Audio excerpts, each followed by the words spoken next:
Welcome to Native America Calling. I'm Sean Spruce. When America's founding fathers signed the Declaration of Independence, Native Americans were little more than an afterthought to the process. 250 years later, Native people have established political and financial power and solidified their tribal sovereignty. Now, as the country celebrates an important anniversary of the Declaration of Independence, some Native Americans are asking where they fit in the narrative. We'll look ahead to America's 250th anniversary right after the news.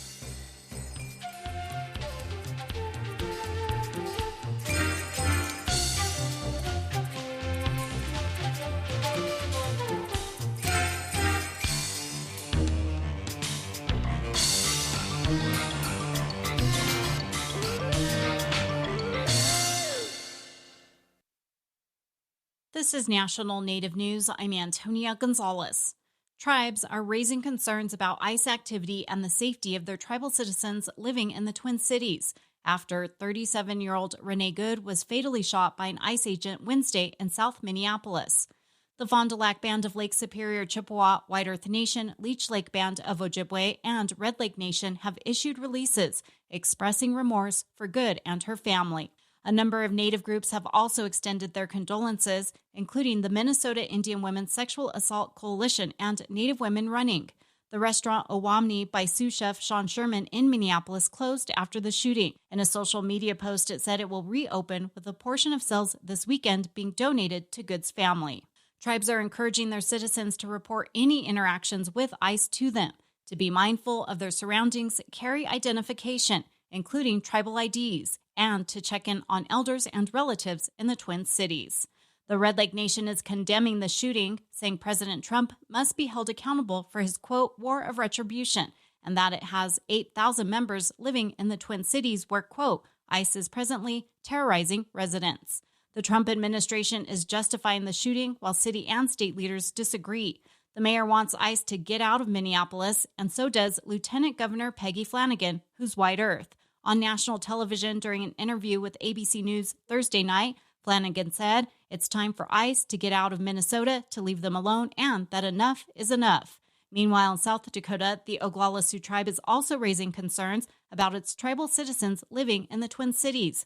In an advisory to tribal citizens, OST President Frank Starr comes out said he has been made aware that ICE detained 4 of their tribal members in Minneapolis. He said tribal attorneys have been instructed to reach out to Flanagan and work toward their release. The advisory to Oglala Lakota citizens also includes how to handle ICE interactions and to contact Starr Comes Out or other officials with the tribe immediately. A Portland organization involved with missing and murdered Indigenous people awareness and advocacy is holding volunteer training. Brian Bull of Buffalo's Fire reports on what people should expect should they participate in MMIP events. For roughly a year and a half, MMIW Search and Hope Alliance has conducted searches and events that support their community. Founder Kimberly Linning says they rely heavily on volunteers to get things done across the region. Besides being physically fit for hiking, marches, and distributing materials, Linning says it's also important that people are emotionally mature and tough. How they handle stress, how they handle dealing with confrontation, because a lot of times we're dealing with devastated families. Sometimes their anger can be directed at us, and it's not personal. It's because the families are under so much pressure. Linning says a common misperception is that volunteering with groups like hers is some kind of true crime adventure, or that all they do is search for bodies. She says most MMIP cases result in finding people who are alive, but even then, there can be challenging situations. A lot of times they're struggling from an addiction, so we kind of look at that aspect. Hey, do you need to get into detox? Would you like to go here? Do you want to speak to your family? We really encourage the missing that we find to call home, call their family, and we offer to give them that resource. Volunteers with special skills such as scuba diving, rappelling, or operating drones are great, Linning adds. The MMIW Search and Hope Alliance's training will be held in Gresham, Oregon on January 10th. For National Native News, I'm Brian Bull. And I'm Antonia Gonzalez.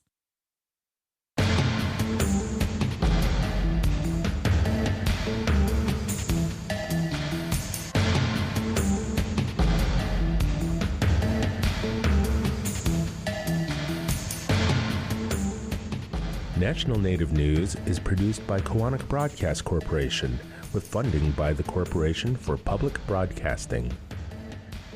Skugtash. For more than 40 years, Ramona Farms has revived ancient traditional foods, tepary beans, pinoli, polentas, and more, all from store.ramonafarms.com. Ramona Farms supports this show. Omye. Support for law and justice-related programming provided by Hobbs, Strauss, Dean & Walker, LLP, a national law firm dedicated to promoting and defending tribal rights for over 40 years. More information available at hobbsstrauss.com.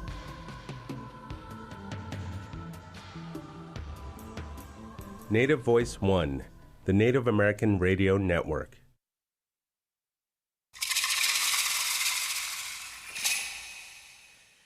This is Native America Calling. I'm Sean Spruce.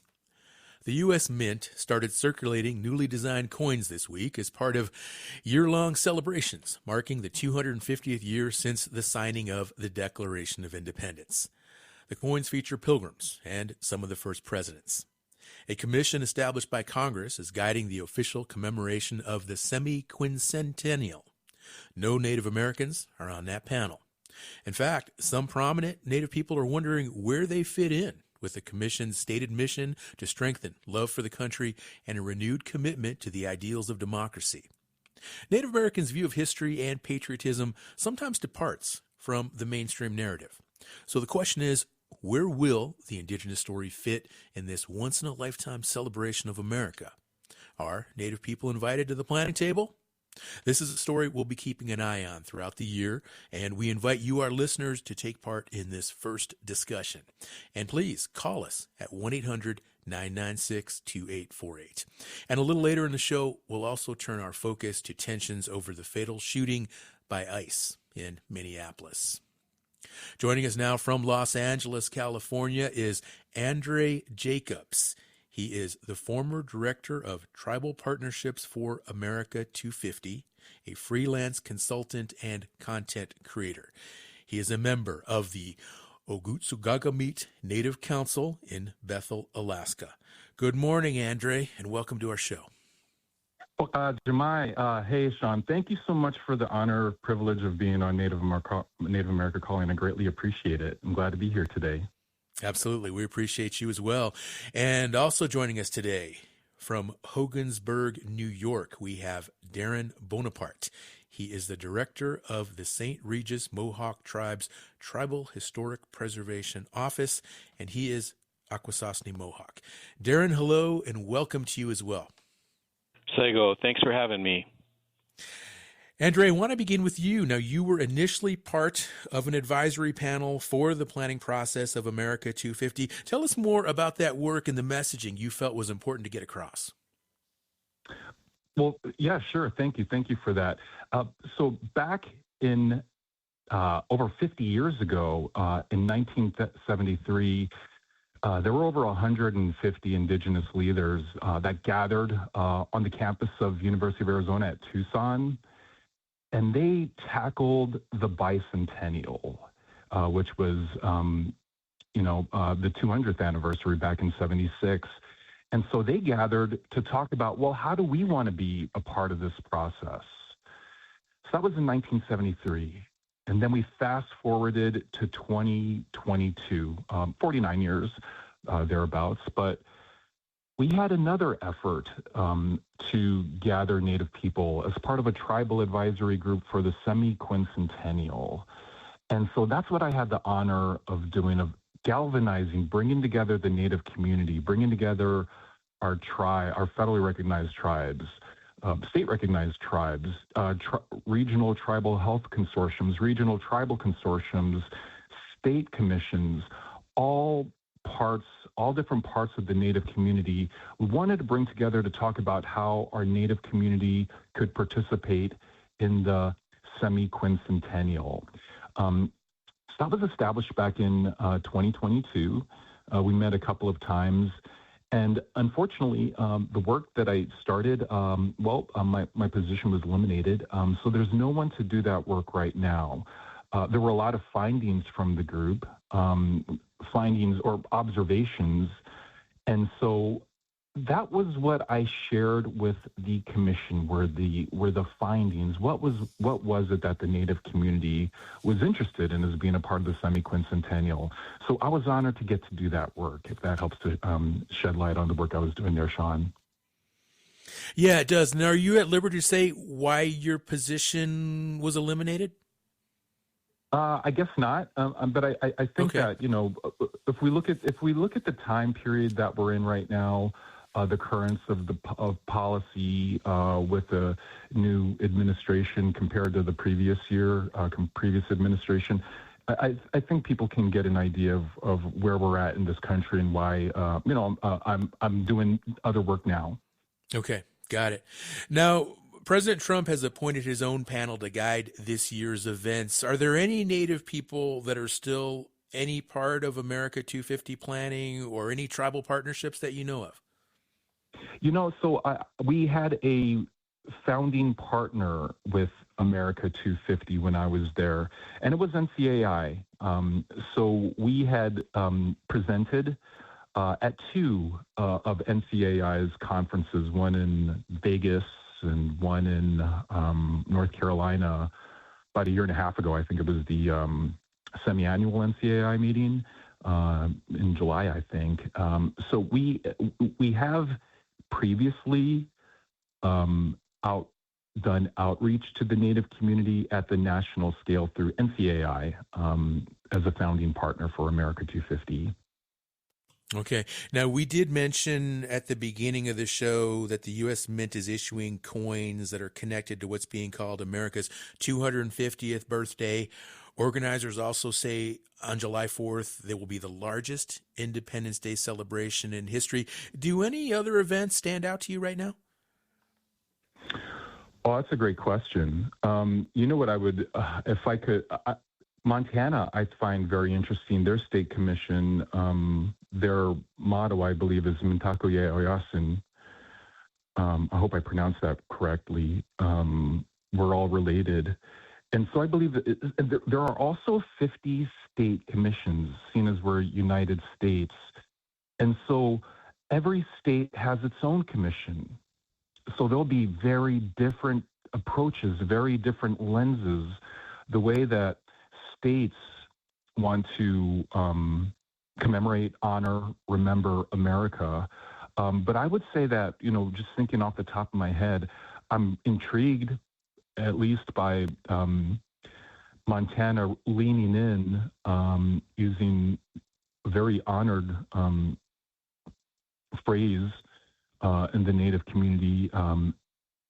So I'd be very interested to know more about what Montana's doing. What's very interesting is that, like, the different states that I went to, many people in the Native community were very interested in how they could be a part of this, because they wanted to amplify their untold stories, and making sure, because if there's any time to talk about America, it was going to be in the 250th. Well, Native people need to get ahead of it.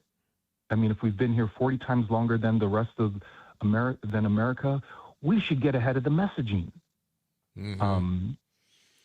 40 times and only longer. We can choose to do that. And we need to choose to do that and not be reliant off of a federal commission yet again. Andre, you wrote a really interesting analysis, timely, on Medium about Native involvement in previous America celebrations, and you compared and contrasted what happened in 1926 versus what you just mentioned in 1976, and now you bring it up to the present in 2026. Give us a summary of that, because it really was a good read. Oh, thank you. Well, yeah, so I used Medium to make sure that I shared my thoughts. It's like a 3,000-word essay I wrote. And, I went through and I talked about the Tribal Advisory Group and every single observation that the Native community shared. So we had folks from White Earth, from First Alaskans Institute, from North Carolina State Commission. We had many different types of folks that gathered, Native American Veterans Association, that shared their thoughts. So I'd invite anybody, if you get on Medium, medium.com, if you look up my name, you'll be able to find that article. But in that article, I talk about the different observations, so I could share a couple of them with you if that's helpful. Yeah, please do. We have a couple of minutes before our next break. Go for it. Yeah, so, some of the concerns that were raised were questions like, well, is this a celebration or is it a commemoration of survival? That was brought up by Greg Richardson. He's the executive director of the North Carolina Commission on Indian Affairs. And he mentions that he had a bit of an internal debate about participating in something called the 250th anniversary because of how harsh the treatment to Native people has been throughout this country. So that was That was the first concern that was mentioned. Second question was something that you had mentioned, Sean. Where is Indigenous representation and leadership? And this matters because representation is not just about optics; it's about power. And our advisory group, when we met, well, it was important, but that's not where the decisions were made. So that was a second concern. A third was about state-recognized tribes. When I was doing the work, I was doing a lot of outreach to federally recognized ones. North Carolina clearly has many state-recognized tribes. Do they have a place in this space as well? When we were doing outreach, so that was a concern as well. State-recognized tribes. Fourth was making sure to tell the truth, not a sanitized version of our history. Lagunai Medicine Crow, she's the former president and CEO of First Alaskans up in Anchorage. She brought up that for Alaska's 50th statehood anniversary, the Native community galvanized up there, and they had their own roundtables to just make sure that it wasn't just a sanitized version of Alaska history that was told, that the Native community also amplified their stories. So there are other concerns that I mentioned in that Medium article, but that's just a teaser of some of the things that were mentioned as part of the Tribal Advisory Group, as part of America 250. So I hope that helps. That helps a lot, Andre. Thank you so much for kicking off our discussion here today. It's 2026, 250 years since the signing of the Declaration of Independence. Join the conversation, 1-800-99-NATIVE. What are your thoughts on 250 years since the signing of the Declaration? Join us. Again, the number, 1-800-99-NATIVE. We'll be right back.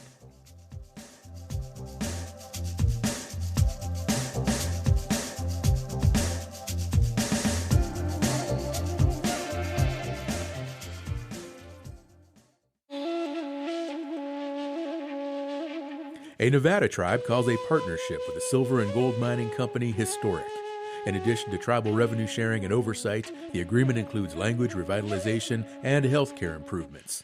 We'll look at that and other interactions between tribes and mining companies on the next Native America Calling.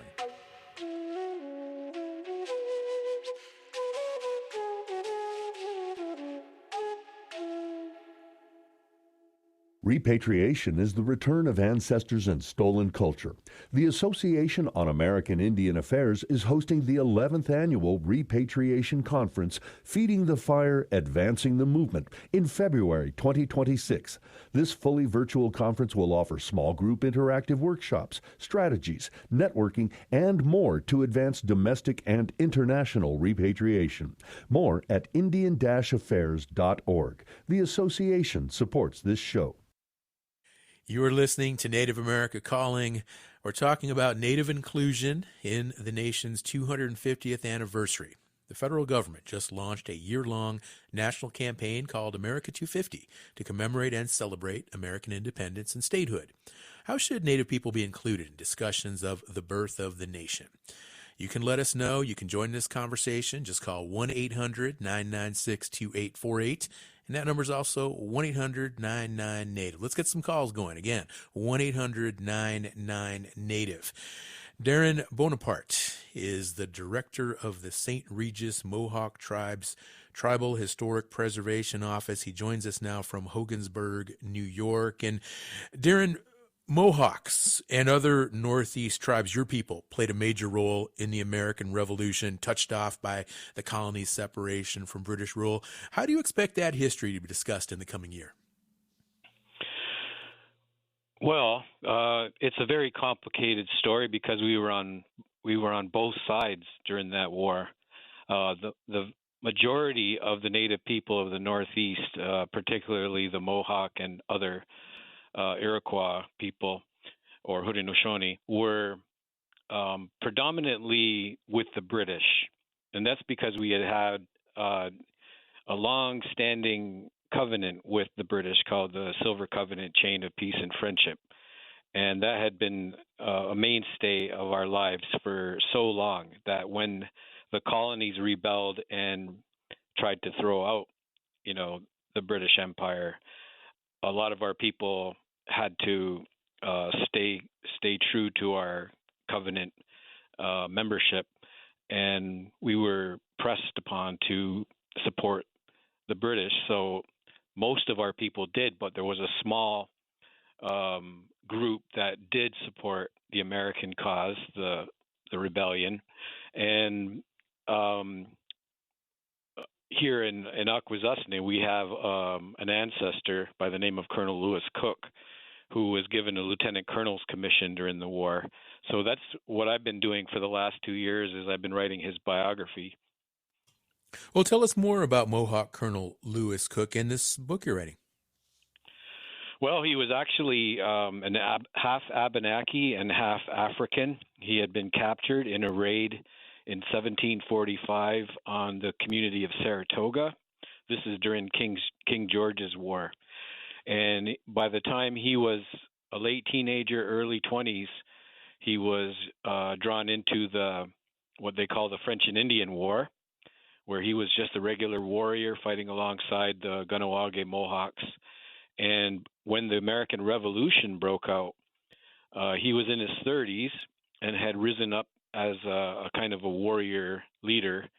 And for some reason, we don't know exactly why, he had an affinity for the American cause. It may have something to do with the fact that he had fought on the side of the French in the previous war. And that's what I try to convey to people, is for our people, the American Revolution, the war for American independence, was not the big political thing that everybody raves about.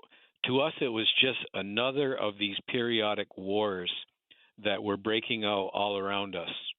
And we had had many of those dating back to the late 1500s. So every now and then, like every generation would have some kind of war going on. It was either between the French or the British or the Dutch or whoever. And then so when the American Revolution broke out, we were old hands at this kind of thing. Mm. Now, Darren, I know as a historian, when you approach Native involvement during this period of history, the American Revolution, you're very objective, and you advise other people, don't oversimplify this. It's not always as easy as just thinking of a, colonizer versus colonized type of encounter. Right. It was more nuanced than that. Talk about that a little definitely.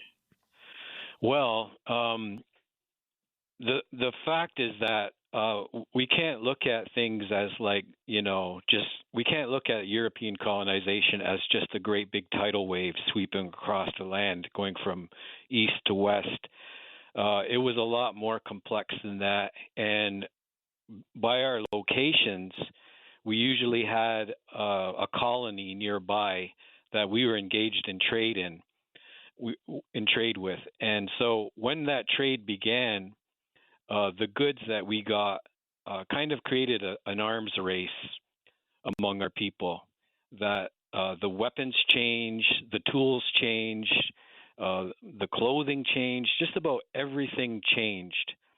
And so we have to look at it in that context, that a lot of the native tribes were kind of had their backs against the wall, and they were trying to do what was best for their communities, not worrying so much about their colonial overlords, as they say, but mostly about how are we going to survive this? Because each one of those wars was a potential apocalypse. And the problem was that our chiefs and our councils were asked to maintain neutrality for the most part. But that didn't really mean anything because the outside, and it doesn't matter if it's British or French or the colonies, they didn't really respect neutrality. They really wanted our warriors to fight on their side. And so when some tribe went out of their way to say, we're going to stay out of this, we're neutral, the outside just looked at it as, well, they haven't joined the enemy yet. So we're going to be watching them and making sure that they don't join the enemy. So it was almost an impossible situation for Native people in this area. Whenever a war broke out, I'm sure it just made them want to pack up and get out of the way, because it ended up that although the councils may have tried to maintain neutrality, we had this warrior aspect in our communities where any warrior could go off and fight for whoever they wanted to, and that was a way to become a man, to prove your mettle. And so the colonies or the British would send people in to call us to war, and the young men had the option of going or staying home, and a lot of them just went. And I don't know if it had any political reasoning behind it. A lot of what they did in the wars was to scout and occasionally ambush troops, and they would come home with the things that they took from the enemy, like equipment, weapons, clothing, whatever it was that the dead didn't need. We would take it home, and that was our one of the motivations for getting involved in the war, was to bring home this material.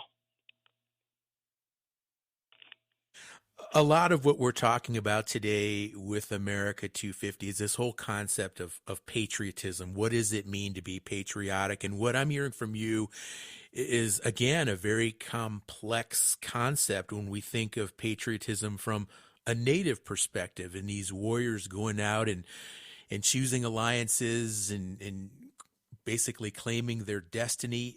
How do we view Native patriotism? Again, for listeners who might be sitting here trying to unpack all of this. Well, in the modern era, it seems like we gravitate more towards our own nations, like Mohawk, Oneida. That we're kind of conditioned today to emphasize that over Canada and the U.S. And so, but just a generation or two earlier, that wasn't even really a concern. We had here in Akwesasne about 330 or more people that joined up in World War II to fight on the side of the Americans. And all of the wars that have happened, going right back to the Civil War, our guys would go off to the next towns and join up, and they would be regular soldiers and get killed or get imprisoned. One of my ancestors, the one who was the first one to take the name Bonaparte, was in Andersonville prison during the Civil War. So I guess as time has gone by, people asserted that kinship with the American cause. And that was really big. The World War II experience was enormous. I mean, it was like, I can't even describe it because I didn't live through it, but I understand the elders that are still alive that talk about it. They said that there was just no question when the war broke out, they were going to go. Mm-hmm. You didn't have to talk them into it. They were going to go. They just saw it that way, that this was a threat to the world, and they wanted to put it down. They wanted to go after Germany and Japan, and they fought in both the Pacific and Europe. And we even had a Marine Corps fighter pilot. So, it's a complex story to talk about patriotism with Native people today, but a generation back, it wasn't quite that. It wasn't a big issue. They just did it. Okay.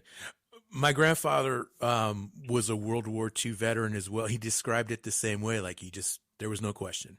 No question Yep. at all when he went. Now, Yep. all of this history, and especially this period we're talking about during the Revolutionary War era, how confident are you now, Darren, that America 250, these events and programs that are being planned, that they're going to get this Native story right? Honestly, I don't care. Why? You know, well, I think we have our own issues to work out about the American Revolution here. Like, we have to have an internal dialogue, because after the war is when they drew the U.S.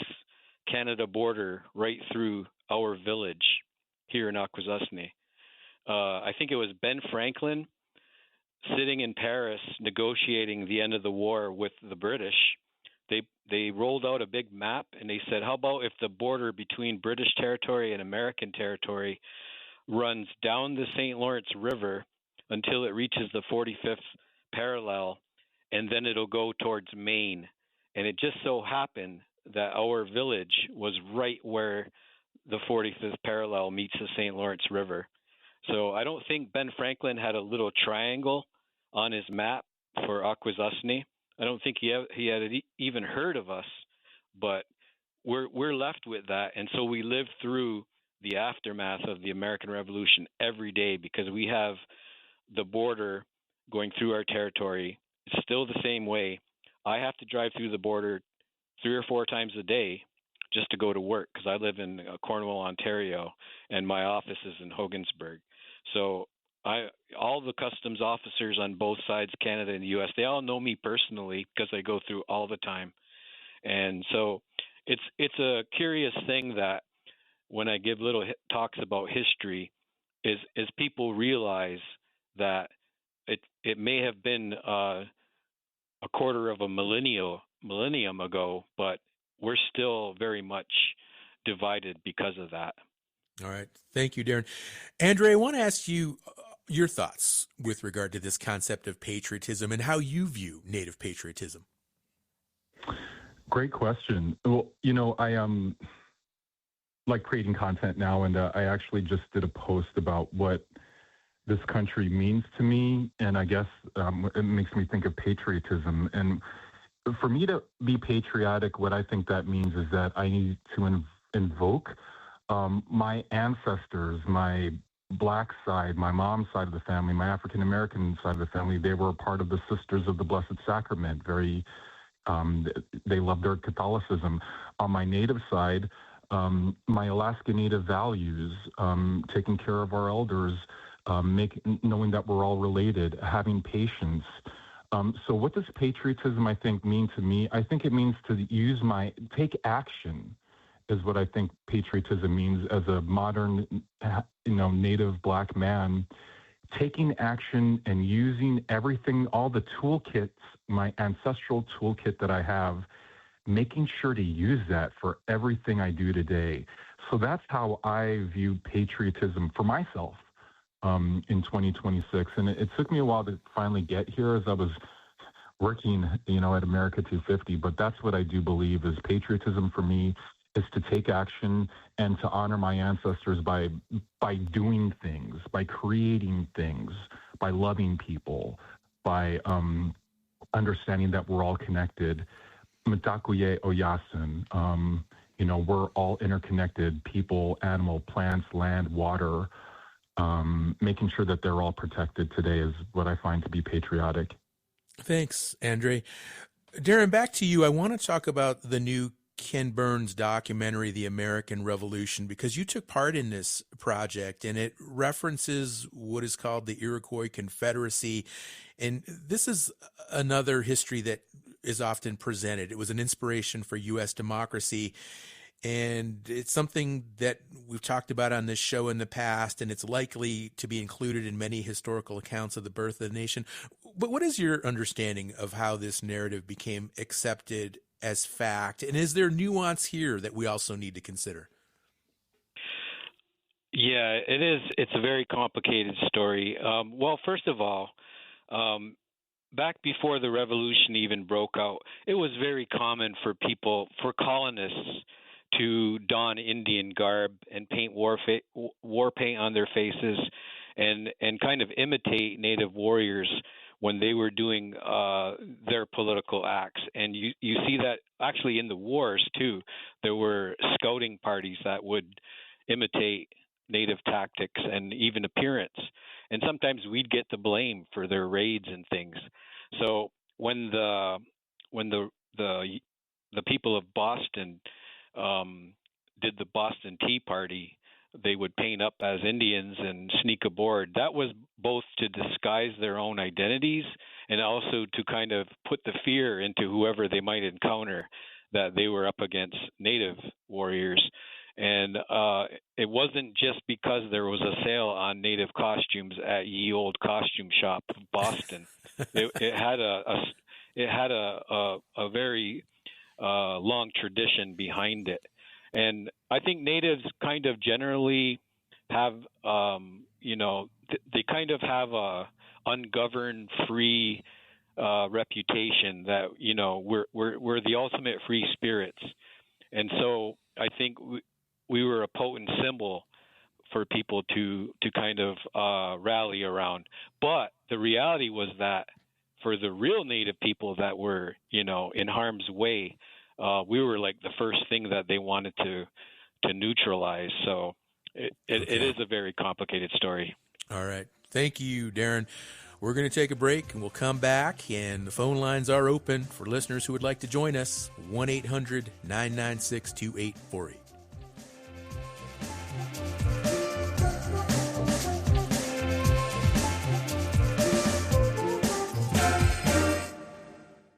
Tribal Development Partners, helping tribes build toward their goals through 105L leasing and essential facility development, empowering sovereignty, strengthening community.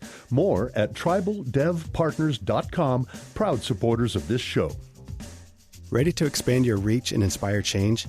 Kaufman & Associates crafts culturally grounded communication strategies for Native audiences.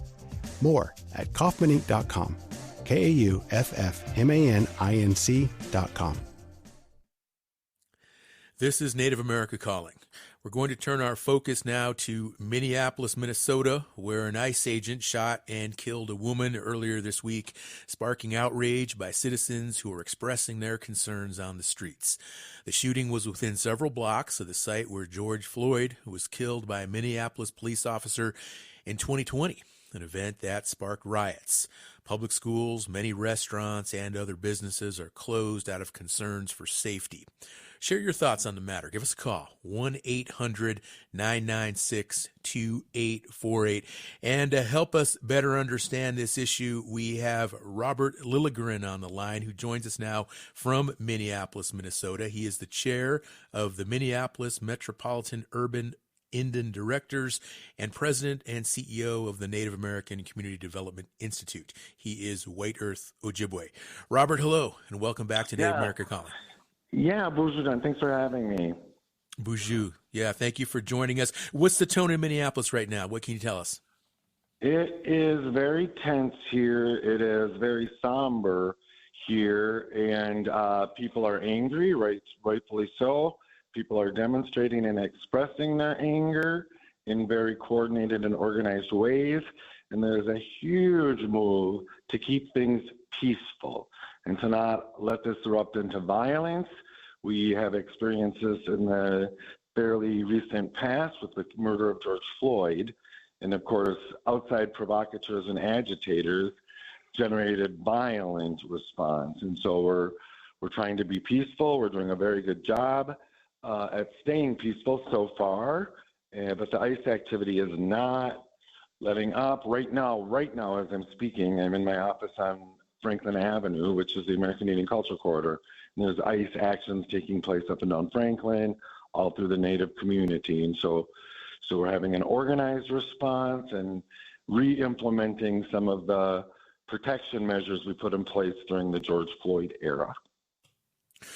Robert, every night I've been watching the news and seeing the videos of the protests. Help me get a better idea. Since the shooting occurred, are these protests, are they growing in numbers and passion and conviction, or are they remaining steady? What's happening? They're growing. They're growing. I would say tens of thousands of people at multiple sites are gathering constantly. The site of the murder of Renee Nicole Good is a site of constant demonstration. And then there's a very coordinated and organized effort to educate people on how to be effective observers and reporters.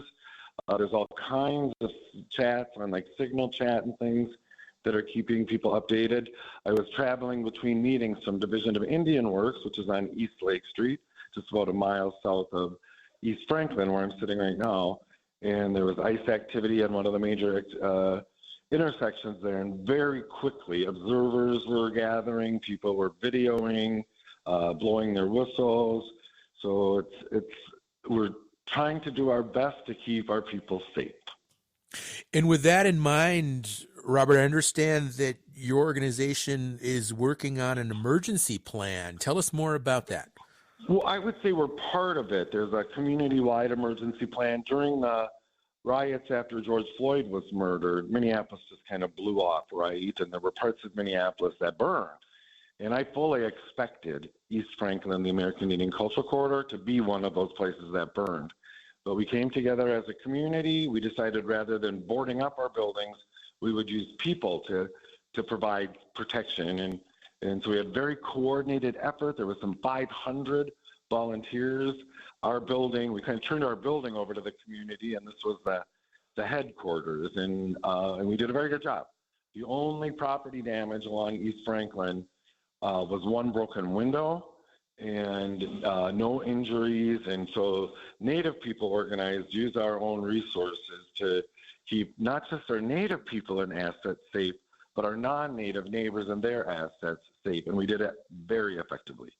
So we're re-implementing some of that. We're making a big part of our building available to the protectors so they can stage and headquarter and feed people from here. And our parking lot right outside of Pywall Grounds Coffee Shop here in our building will be another primary staging effort. And so like I said, sadly, we've done this before. And, a lot of people are using the word resiliency, our famous resiliency, but I'm almost seeing like a buoyancy. One of our key protector leaders was practically abducted right outside our building today, just a few hours ago. Sitting in her car, they were on the verge of breaking her window to pull her out when our many shields, it's one of our protector movements here, many shields sort of surrounded her, protected her until ICE left. Oh, geez. Okay. Robert, ICE's involvement, that's always going to create a racial component to what's going on. But this is not entirely about race. This woman who was shot, she was, not a person of color. Can you tell us more about what is at the heart right now of this tension by people who are out in the streets? What are they feeling? What are they most upset about? People are upset about a lot of things. I think it's the injustice of it all. I also think, because of the victim's identity, I think a lot of people non-people of color, non-Native people can see themselves in her. And I feel like there's a strong sense that could have been me. And it could easily have been me. And so people are responding in anger. And there's a lot of community convening happening right now. And I was in a meeting yesterday with some community folks around safety and how to keep our people safe. And one young Native brother said, he said, I have never seen white people step into this space like so strongly like this. They're really moving this along. And, in some ways, they are less at risk just because of their identity. And so, especially our brown brothers and sisters, we're trying to figure out how to ally best with other communities of color and indigenous communities. Acknowledge that there's a greater risk to people with browner skin. Okay. And ICE's presence right now, it can be traced back to these investigations with regard to welfare fraud and the Somali community. And I'm curious to know, are there any partnerships among the Somali communities and populations and urban Native people in Minneapolis? And tell us a little bit more about that dynamic. Yeah, so there are some formal partnerships, organizations that promote that kind of partnerships, and there's a lot of relationships, right? So, we're here on the American Indian Cultural Corridor. It's one of the highest concentrations of residential Native people in the country, but it's still a very small percentage of the people here in the city of Minneapolis. But our neighbors are predominantly immigrants or new arrivals, refugees, asylees, a lot of East African folks, a lot of Latino folks as well. And so we all kind of coexist, and we work to coexist in as much harmony as possible. Sometimes there's some disruptions in that, but I'll tell you, it's been a few years since there's been anything kind of significant. So we are neighbors. We live in the same neighborhood and same neighborhoods. So there is a lot of concern for our neighbors. Robert, what's your message to a Native person who might be listening to the show right now? Maybe they're in the Twin Cities, or maybe they're nearby, maybe they're in South Dakota, they're in another part of Minnesota, and they're thinking about coming to Minneapolis. They want to be involved. They want to protest. They want to provide support.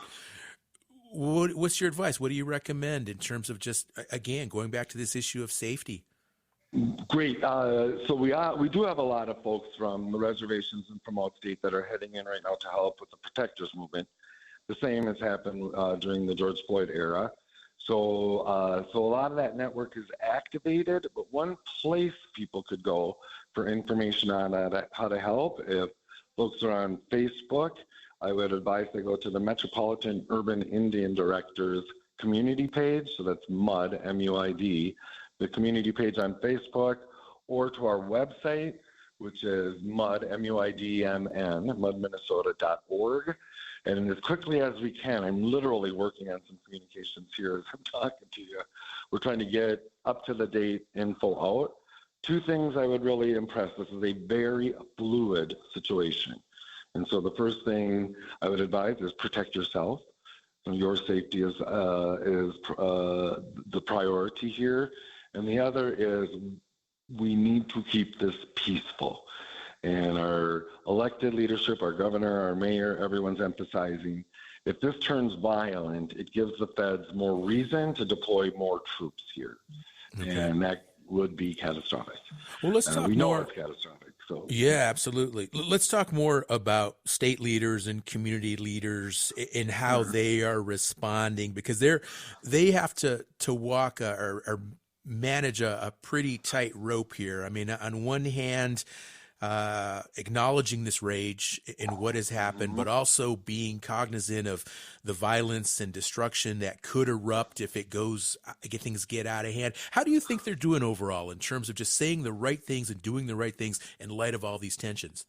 Right. I think they're doing a pretty good job. And, I'm a former elected official myself, and I'd be in these situations where maybe I knew more or I had an opinion about something, but I really had to wait till a process played out, if that was an investigation or whatever. So I can't necessarily say my personal feelings because I was looking to protect the public process. And so they're doing that, trying to be much better than the feds are. We have Kristi Noem and the president coming out, and sort of our governor called Kristi Noem judge, jury, and executioner, right? And so, which she was, someone's dead, right? And so she knows what happened after 5 minutes when our elected leadership here is counseling patients and then really encouraging people to express their First Amendment rights, express their anger, express their rage, do it together, to be together, and to be peaceful. And I think that message is coming through loud and clear so far. You talked earlier about a colleague who was confronted by ICE. That was a really chilling story. What's your recommendation or advice for Native people living there in Minneapolis right now? If they are approached by ICE, what should they do? What do they need to be cognizant of? Yeah, I think a couple of things, and we're putting out guides. If people go to the MUD, M-U-I-D, community webpage or Facebook page, or the website mudmn.org, they'll see some of these things, but there's really practical things. Don't go to places alone. Make sure people know where you are. Make sure people know when you leave. So I think right now at my organization, Native American Community Development Institute, we have a policy right now of over-communicate. do things in community. And if Native folks want to come here, you'll find community. I would recommend you come by what's most famous, in the Powwow Grounds Coffee Shop. That's where our NACD is housed, and our gallery that's being turned over to the community right now. You'll find community there in an organized way, but I would just re-emphasize your safety is the most important thing. Keep yourself safe. Robert, what are your plans for the weekend? Are you going to be out and about? And even next week, do you expect things to start reopening again? We will see, and it's hard. It's such a fluid and dynamic situation, right? So sort of like all regular work has been off for the last few days. Yes, I'm out here in the community right now, and I'll be coming back to the community. We're rapidly organizing a community press conference for 4 o'clock today, mostly to talk to our people and how to keep themselves safe, but just to make the rest of the world aware of what's going on here. And so it's hard. It's like you have to plan in 24, maybe 48-hour increments because things are changing so quickly. And in your view, what would be the best possible outcome over the next few days? How can this all be resolved and going forward? I think for the federal enforcement agencies to leave. They are not helping. They are here to cause chaos, to hopefully incite violence.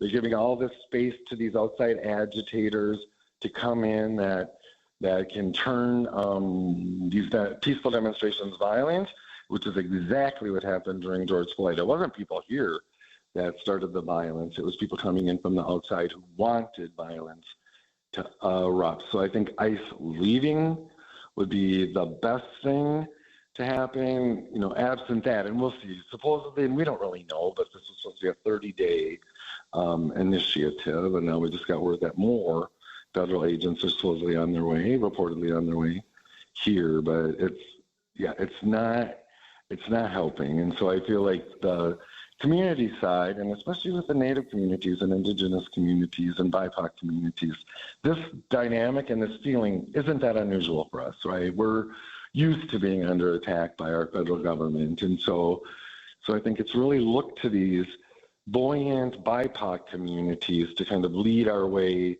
to a peaceful resolution here. There were reports that Governor Walz was considering sending in National Guard support. What's your view on that? Do you think that would possibly help, or would that just maybe stoke the fire even more? Well, we'll see. I mean, it could potentially do both, right? But the Governor Walz has been really clear that it's to protect Minnesotans, right? It's not to support the federal initiatives here. And so I think the technical term is readied. They're readied. So sort of like on alert, the Minnesota National Guard, but these would be Minnesota soldiers protecting Minnesota people, as the governor has put it. And I think that could be helpful, but that's extreme, right? Okay. And the governor said in his press conference yesterday that this happens to be a Minnesota National Guard training weekend. So some thousands, I can't remember, it was 6,000 or 7,000 or 8,000 National Guard troops are already kind of assembled. And so they could be deployed very, very quickly. But again, that's an extreme action. And it's really damaging the relationships that have been building between law enforcement and community, law enforcement at all levels. We've been working on this, right? And now this is kind of deteriorating. All right. Robert, thank you so much for coming on the show. You stay safe, okay? Yeah, thanks. My pleasure. Thanks. All right. We are out of time. We're going to have to wrap this up. A big thanks to our guests today, Robert Lilligren, Andre Jacobs, and Darren Bonaparte. Join us next week when we start with a discussion about agreements and clashes between tribes and mining interests. Our executive producer is Art Hughes. Our producers are Andy Murphy, Sol Traverso, and Joe Thompson. Marino Spencer is the engineer. Joe McPolin is the digital producer. Nola Daves Moses is the distribution director. Bob Peterson is the network manager for Native Voice One. Clifton Chadwick is our national underwriting sales director. Antonia Gonzalez is the anchor for National Native News. Charles Sather is our chief operations officer. The president and CEO of Quantic Broadcast Corporation is Jacqueline Cele. I'm NAC host Sean Spruce. Have a safe weekend. Who protects Indian country? Ameren does. As the only 100% tribally owned insurance carrier, Amerant helps strengthen tribal communities by providing reliable insurance coverage and keeping dollars in Indian country. From property and liability to commercial auto and tribal workers' compensation, Amerant is here to protect what matters. Celebrating 40 years of serving Indian country. Learn more at amerant.com. That's AMERIND.com. Repatriation is the return of ancestors and stolen culture. The Association on American Indian Affairs is hosting the 11th annual Repatriation Conference, Feeding the Fire, Advancing the Movement, in February 2026. This fully virtual conference will offer small group interactive workshops, strategies, networking, and more to advance domestic and international repatriation. More at Indian-Affairs.org. The association supports this show.